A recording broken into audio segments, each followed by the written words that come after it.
Short though. Short. Yeah. It has to be little. Other.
I offer my respectful obeisances unto you. Narayanam namaskritya naram chaiva narottamam devim saraswatim vyasam tato jayamudiraye. Before reciting the Srimad Bhagavatam, which is the very means of conquest, one should offer respectful obeisances to the personality of Godhead Narayana, unto Narayana Rishi, the supermost human being, unto Mother Saraswati, the goddess of learning, and unto Srila Vyasadeva, the author.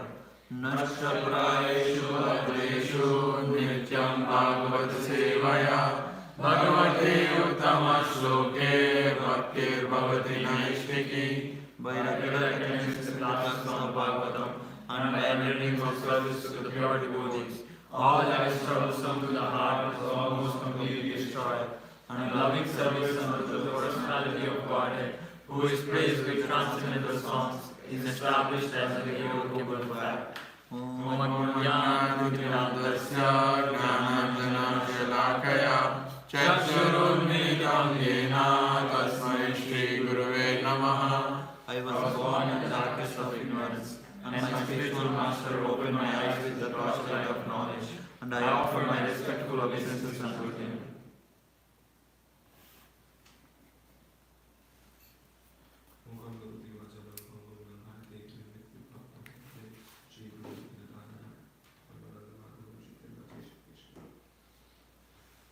Hare Krishna. So we are reading from Canto 6, Chapter 6, verse number 1.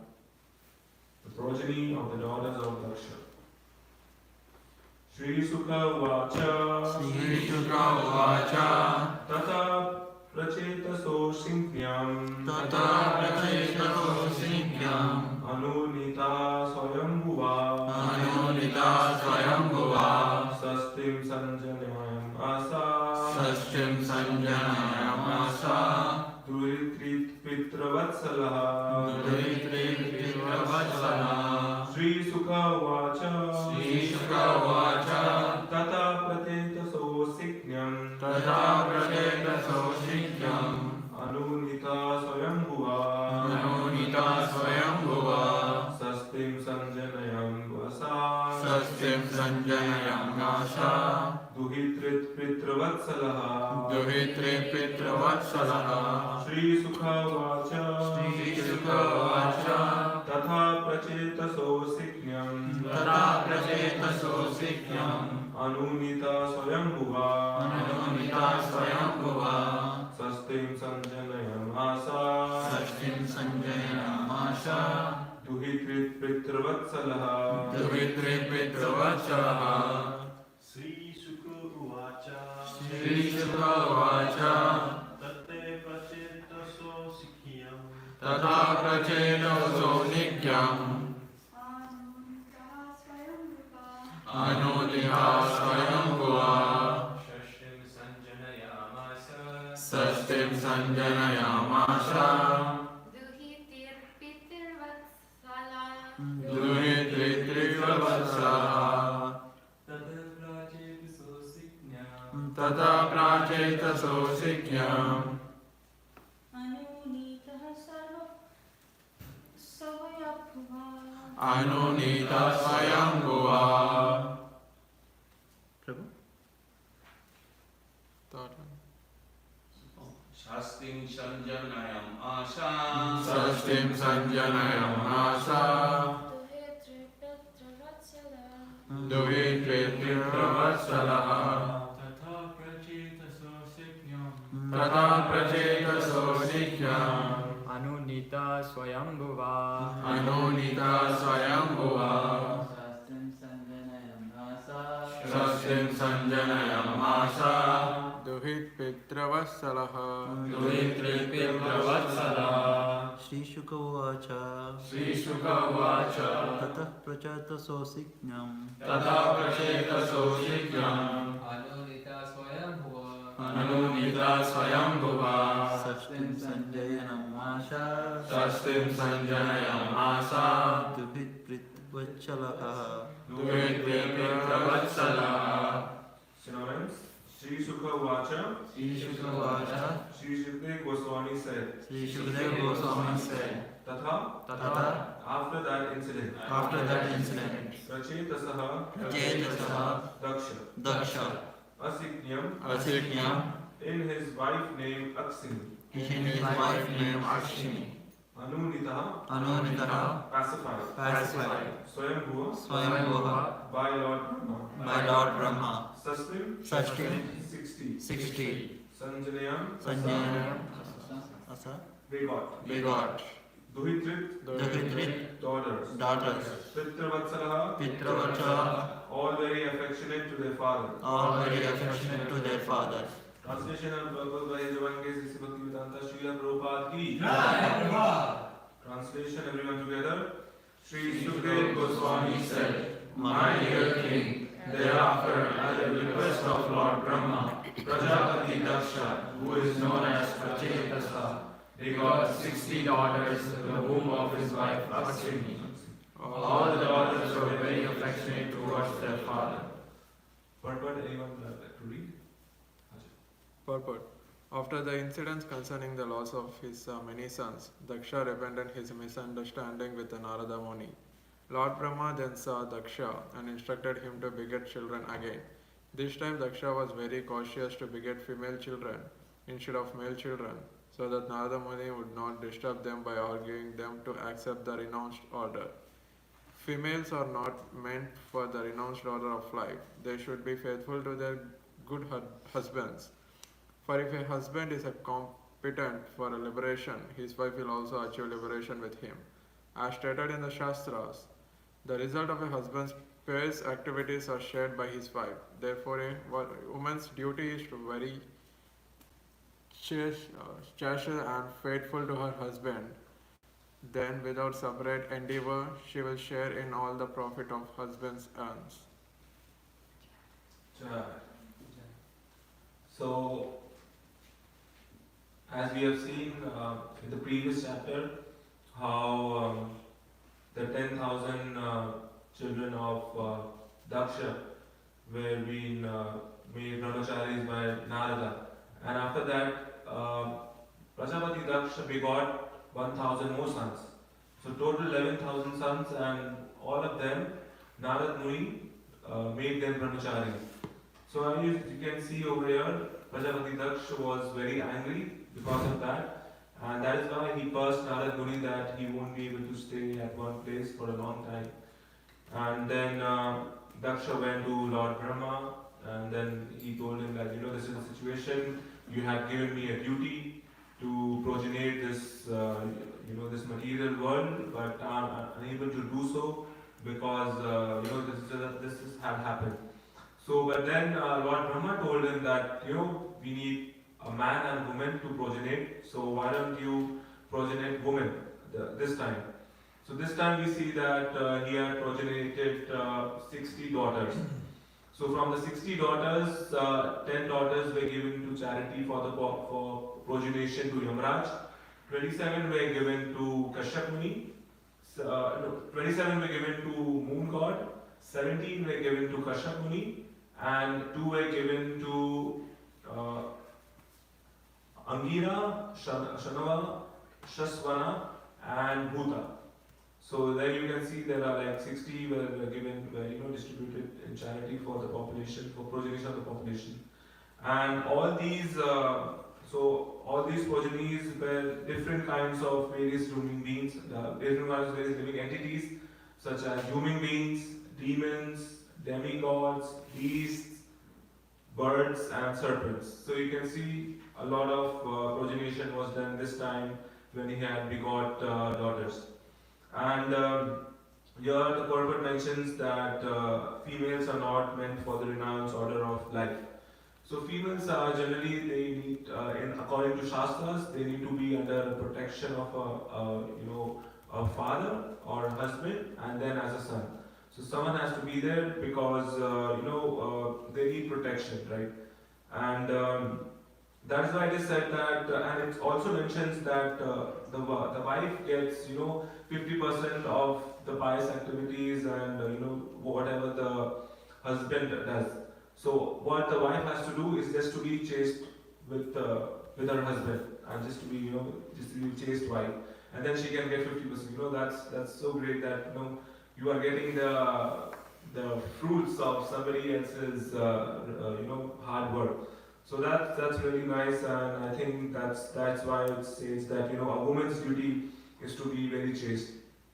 And talking about duties, Krishna in the Bhagavad Gita says in chapter 3, verse 35, Shriyan swadharmo vigyuna paradharmat su anushtitha swadharme nidhanam shreya paradharmo bhaya vaya. So it says, if you can pull that out, What's number? 3.35. So the verse says that it's better to discharge one's duties imperfectly than to discharge someone else's duty perfectly. Because if we discharge others' duties if we discharge others' duty, that might be dangerous, rather than just trying to do our own duty. So it's very important to first to understand our duties. So there are like two types of duties, which you can see. One according to enjoined by our psychophysical condition, which which is also born by the modes of material nature, which is the material duties, and the other are the spiritual duties, which are given by the spiritual master.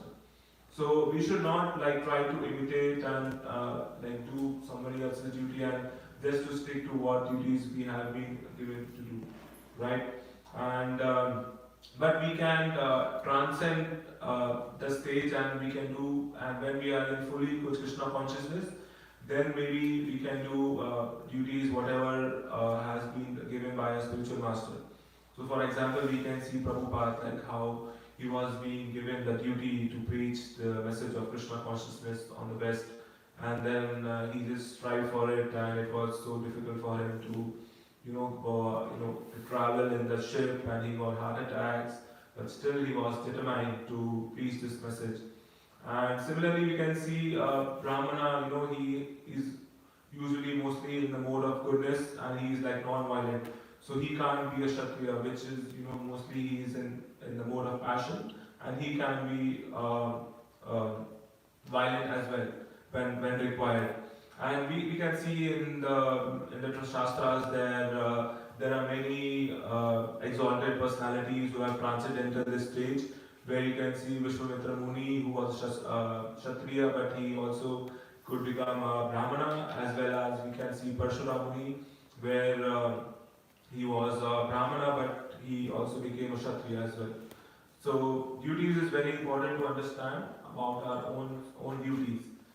And talking about being, so we were talking about being the duties, and our actual duty is, our actual role is, as we had mentioned in the previous chapter, to be the servant of the servant of the servant of Krishna. And it's not important that whatever body we are in, our main goal is to serve, to be in Krishna's service. That should be our role. We cannot do anything whatever body we have got, and we have to be more above this body, and not think that I have got a male body or I've got a female body, it would have been better, vice versa. But just have to see that how we can utilize this fully devotional service, and how we can be just in Krishna's service. Now my next question is, as we were talking about female have to be chaste woman and all. So my next question is, have you found your soulmate? There's no one over here? Alright, that's fine. So generally when we speak of soulmate, people think that it is related to a romantic relationship, right? And 70% of the people think of concept of soulmate, that someone who's they are connected with physically or something. But the actual meaning of soulmate is someone with who you can be connected with on the level of soul, right? And not just on the level of physical, like being in physical interaction or physical things. And it's generally said that when the two souls are met, there can be times that when they are apart, but their hearts are very close. so they understand, right? And once and like if their hearts are very much far, even if they are physically close, then they don't feel that closeness. So one example was given that when we argue with someone, right? When we argue with someone, even when we are physically close to them, we shout and speak with them. Why is that? That is because the hearts are very apart, but they are physically close. But sometimes we see that when we are like long distance, we are very much apart with somebody else we are really close to. But we feel, even if we are physically we're not very close, but we feel very close to them, right?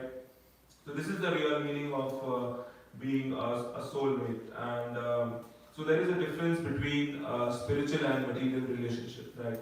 So that is why we have to understand what is the difference, and nobody likes to be alone. It's very difficult, to be alone. And there was a story of a man who was stranded in an island for 3 months, and after 3 months, when he was rescued, he was asked that, how did you survive and what did you do? So he said, oh yeah, it was very easy. I could live on the fruits and trees. But the most difficult part was, loneliness. I was feeling very lonely. So what I did, I took a pumpkin, and I just made eyes and nose and face around it, and I just used to speak to them. So this is how he used to interact with the pumpkin. So, but we don't recommend this for people who feel they are lonely. So you should not try this at home. So that is why you see that like loneliness, and because human beings are social animals. They like to speak to people. They like to talk. They like to express their feelings and everything. But you see that when we are away from a family, our friends, and when we are put in a foreign country, a foreign world. Example, like we are in Canada, and if you don't have family and friends, you see like a lot of people who come to the temple. They always talk about being lonely, even though they have like a lot of people around them. So what does that mean? So it's very important to understand that their souls are not connecting, even though they are physically near, but they are not connecting by the souls. So people just want to interact, and they don't understand what is love. If you ask somebody outside that if you can define what is love, they would just say, oh, it's a feeling, or something which you cannot describe. Right? So most people don't know about love. So it's very important to understand what love is. But first to understand, to love someone, we need to know who we are, and we need to know who God is. So so Krishna is the ultimate soulmate, and Krishna talks about in the Bhagavad Gita. If you can take out Bhagavad Gita 10.9, he talks about real love.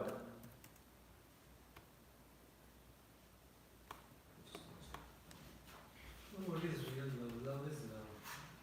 Yeah. So we'll see now in 10.9 what is real love and how does Krishna define real love.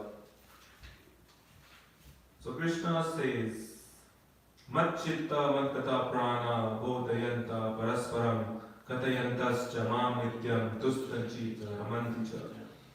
Translation, can anybody like to read translation? Yeah. Alpan Prabhu? The thoughts of my pure devotees dwell in me. Their lives are fully devoted to my service, and they derive great satisfaction and bliss from always enlightening another and conversating about me. Yeah.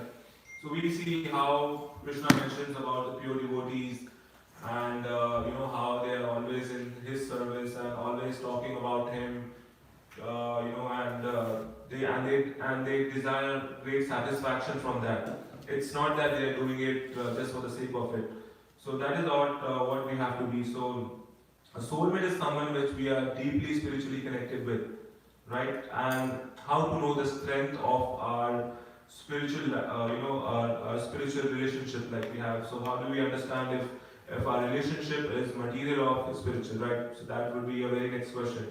So there are like 3 pointers where you can find out if it is your the spiritual, your relationship with someone is spiritual or material. So the first one is the vision. So vision is, are you relating to them as like physical or emotionally, right? So that is very important to understand that if it is like physical or in the bodily level, or is like emotionally, you just want to uh, you know uh, have like talk about the feelings or something. So if I give you an example of a son and a child, so you have to understand if you are like relating to him like physically, you have given birth to him, or you are relating to him that I have come here to help him to understand to understand this material day science, to understand this spiritual world, and to go and to not get entangled into this material world, right? And the second point would be the role that you play in that person's life.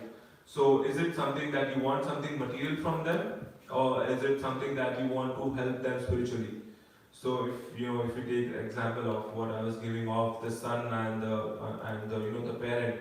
So, if you understand that, is it that you had the desire of becoming something, a doctor or engineer, and you are expressing it through him and asking him to become one, or is it that you are trying to help him understand that we are servant of Krishna's, and then how we should be engaged in devotional service and not get entangled while being in material world? Is it that? And the third point is the goal of your relationship. So your goal of your relationship, is it to get to do sense gratification, or is it to serve God together? Right? So that is very important that you understand the goal of the relationship, and from this, and then you can have a lot many soulmates, right? It's not just you can have like one soulmate. So it's very important to understand each of our relationship and to analyze that how we are doing as our relationship. So even and this is very important because we might be around devotees and everything, but our relationship can be like material, which ideally should not be the case, right? Ideally, we should be helping each other to grow spiritually, and because this is a gradual process, the Krishna consciousness, whatever we are doing, this is a gradual process, and this will take time. It is not that we are going to transcend this stage and be fully in Krishna consciousness. So it becomes very important that we be in the association of devotees and help each other. Otherwise, it becomes very difficult. And God says, Swaya dharma yator bhakti yatokshade. Love of God is the real love, right? And whatever love we see outside, it's just what do you say? It's just what was it? The word? No. It was it is a perverted reflection, right? Real love is to just to serve God, and as mentioned, and just to have devote fully into His service, and just not desire and to desire great satisfaction. But now we see that we are just trying to do we are trying to do service for Krishna, but that feeling that real love is not coming, right? We are just doing it mechanically for now, and that will take time. But we have to just trust in this process, because this process is time and tested, and this is coming from the Shastras, and this is not something which somebody has mentally concocted it, right?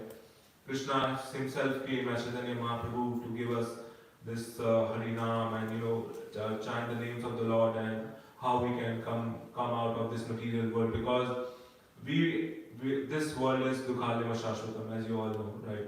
It's full of miseries and it's temporary. And people don't understand this, and because they don't understand this, they think that they can enjoy in this material world. But that is not true. However, as yesterday, as Prabhu was mentioning, the mother of all happiness comes from whatever sense objects we are. The mother of all miseries, it comes from all the sense gratification or sense objects that we are trying to do. So we think that we are being happy with doing sense gratification, but that is the cause of our misery. which we don't understand and we later realize that. So it's very important that we don't go to that stage of repenting and just stop that in the, they understand that, it's going to lead us to misery, more and more misery. So might as well, just do what we are, and we are like servant of Krishna, and that means that we should dedicate ourselves to devotional service and to do service, and rather than just be materially entangled. But that does not mean that we don't do our duties as a student, right? As a student, as a son, as a father, and we just are fully just doing Krishna service. But we have to understand that how being a son or father or a student, we can join our duties and relate that to Krishna, right? So if we are a student, so our duty would be to study, right? So if we are studying, we should think that if I study and then I can use the knowledge which I am gaining from here in the service of Krishna, right? So if, for example, I am studying computer programming, so I can make softwares which can help in book distribution and other various kind of services which I can make it more efficient. Something software for book distribution, or have build websites or something which can help.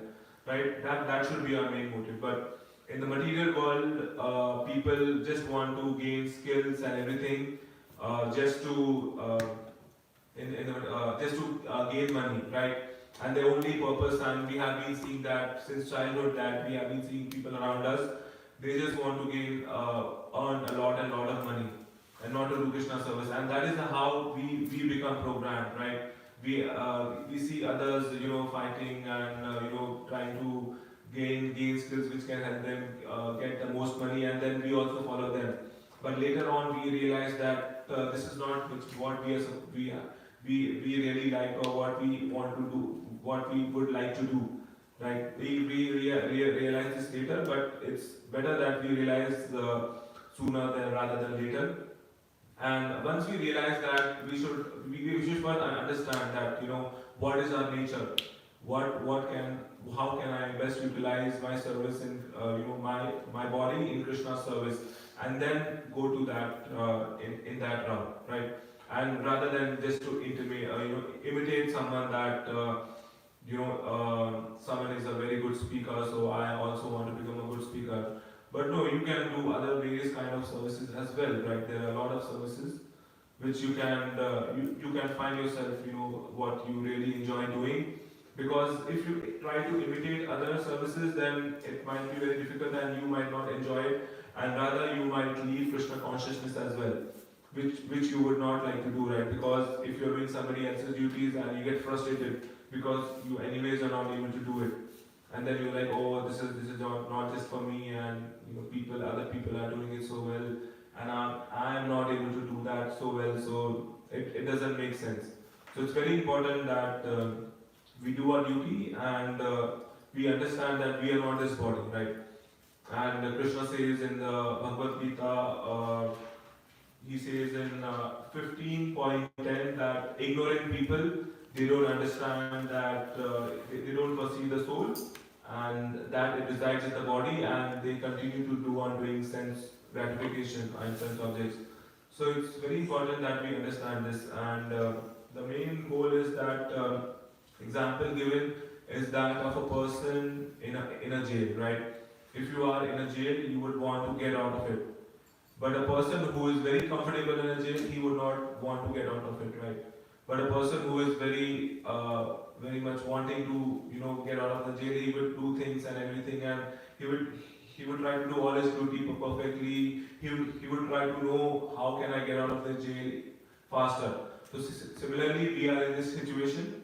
This material world is, if I can give an analogy of a jail, and what we have to do is we have to do devotional service to get out of it. But the materialistic people, they don't understand this.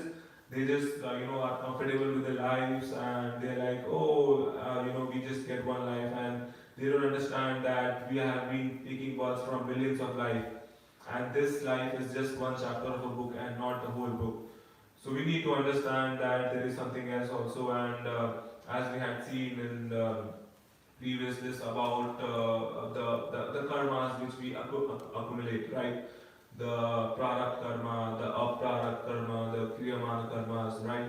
So it's very important that we don't accumulate lot of pious and sinful activities as well, right? Because then that will lead to us being born in heavenly planets or in hellish planets. We don't want that. We want to do devotional service. So as it is mentioned in the Bhagavad Gita, there are like three types of karma, right? Karma, vikarma, and akarma. So karma is activities which leads to pious activities.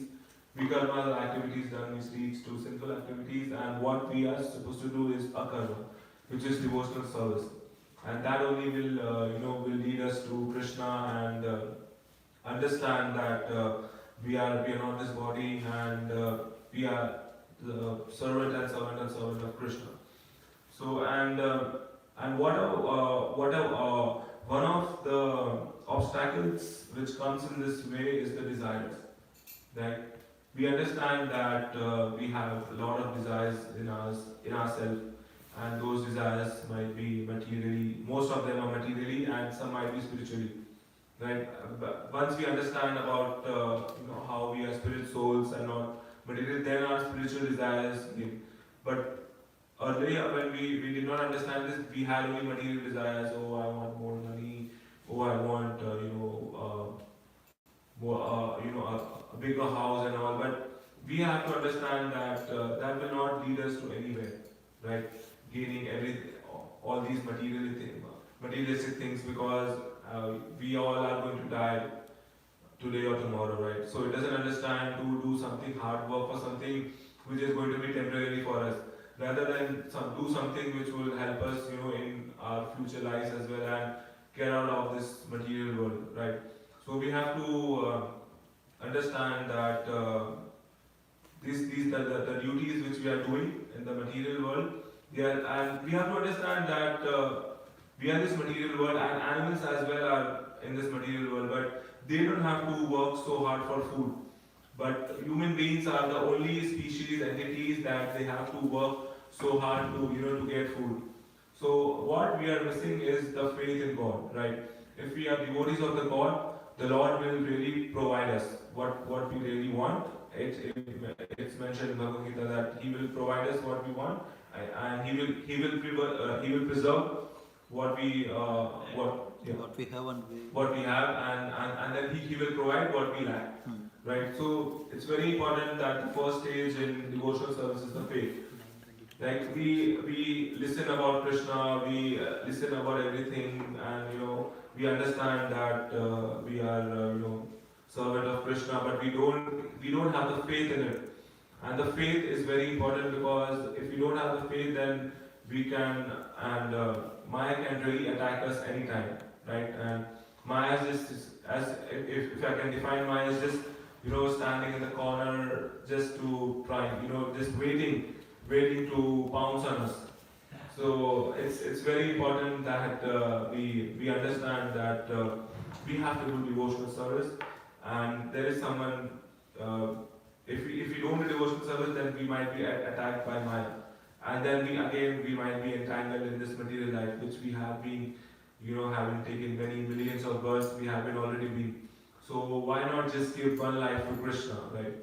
As we are like Krishna's servants, and so just try to serve Him the best way we can, and it becomes very important that we read consistently, because sometimes what happens that when we are like in Krishna consciousness for many years, we think that, oh, I know all this theory, and I know all this shastras, and what are they talking about, devotional service and everything.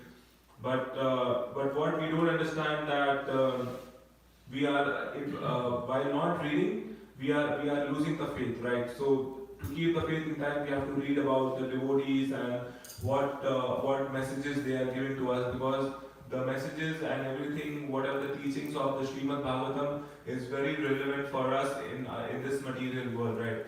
And sometimes when you read the purports and the translation, and then you realize that, oh yeah, this is so very important, and yeah, I did not realize this, because you can learn from two ways. One is by experience, which is a very costly teacher, right?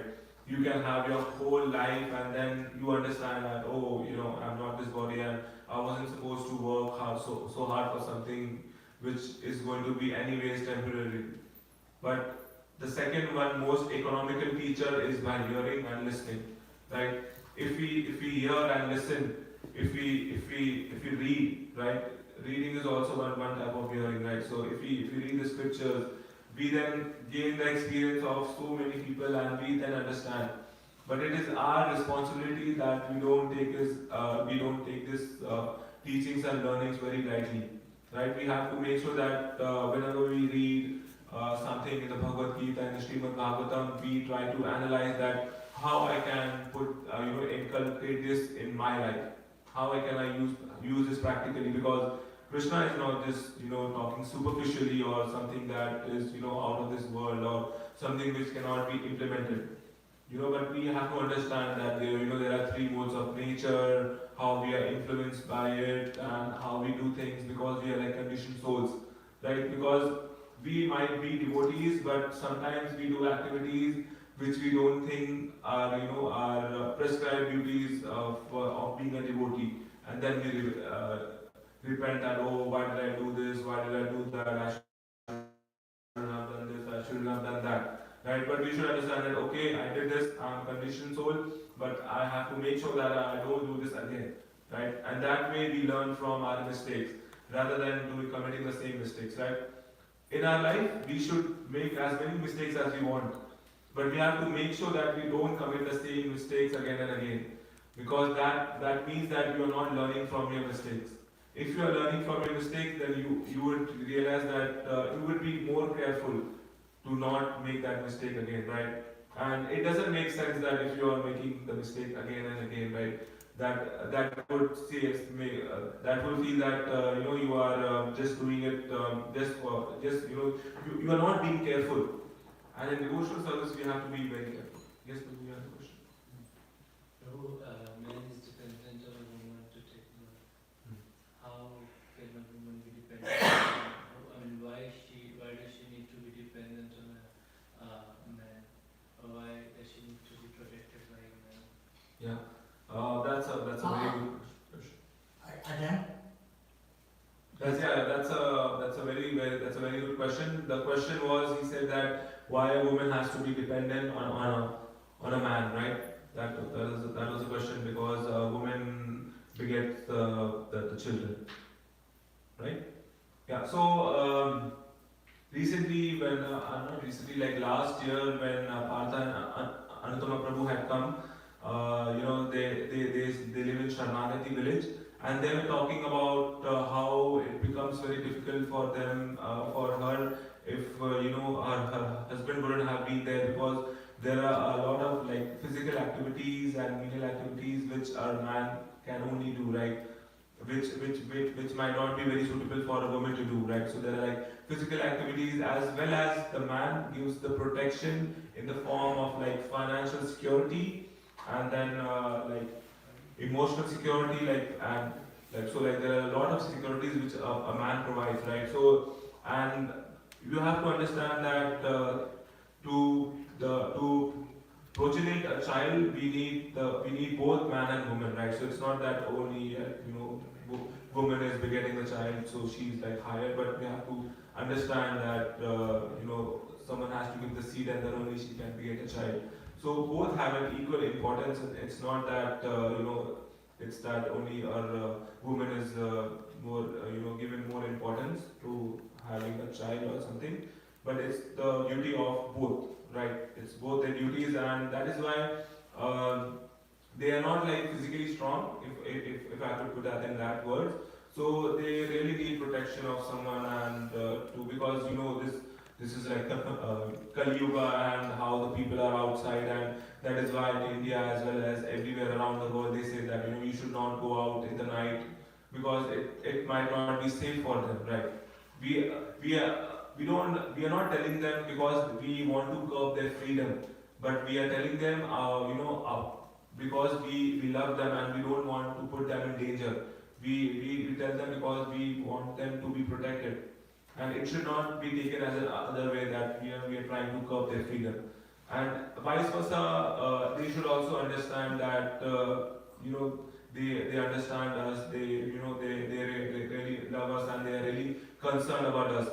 And whatever they're telling is out of concern and not of out of just to cover freedom. And sometimes when you might have been a child and you would want to go out for late night parties or like sleepovers, and your parents wouldn't agree to it, and then you would feel, oh, why other children are going and why not, because it's not that they want to curb your freedom, but because it's out of love. They don't want you to be in bad company. They know how your friends are, right? And they understand how they are, but when we as a child, we don't understand that how bad company can influence us. But later on, when we are grown ups and we are old, we understand the five people around you are the one who really influence us. So we should be really careful with who we associate with and who are our five people around us. Isn't it a discrimination between male and female that Narad Muni came to help them to get liberated, those 11,000 sons, and he did not, when it came to the daughters, it was mentioned like they are not subject to be initiated. Yeah. Yeah, and like Prabhupada writes in the purport as well, like, females are not meant for the advanced order of life. So, it's according to Shastras, and as I mentioned that, they need. For liberation. Yeah. They need someone that's husband. Right. They cannot get liberated on their own. Yeah. That's what it means. No, that doesn't mean that they cannot be liberated on their own. It means that whatever activities they do, they will get that benefit, but as well as the activities done by the husband, they will get that benefit as well. It's not that it's only that they will not get the benefit. It's like they will get double benefit. Yes. Yeah, this is the way how it is like put into it. So we should not see that they are like being. Yeah. Is it possible without getting married, they can go for renunciation and then get liberated? No, that is not recommended in the Shastras that without marriage that you go, you become a renunciate and then you get liberated. Yeah, that is why they have been given double benefit, extra benefit of being married, because one, it gives them protection, and then if they are chased, then they get the double the benefit. So it's a really good offer, I would say, that you are getting double the benefit. Yeah.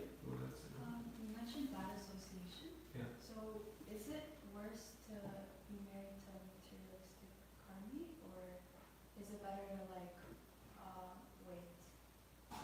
Okay, yeah, this is a very good question, I would say. So the one thing is important that like as I mentioned that about soulmates and everything, that the three things, right? What is the goal of life? What role you want to play? And what is the vision?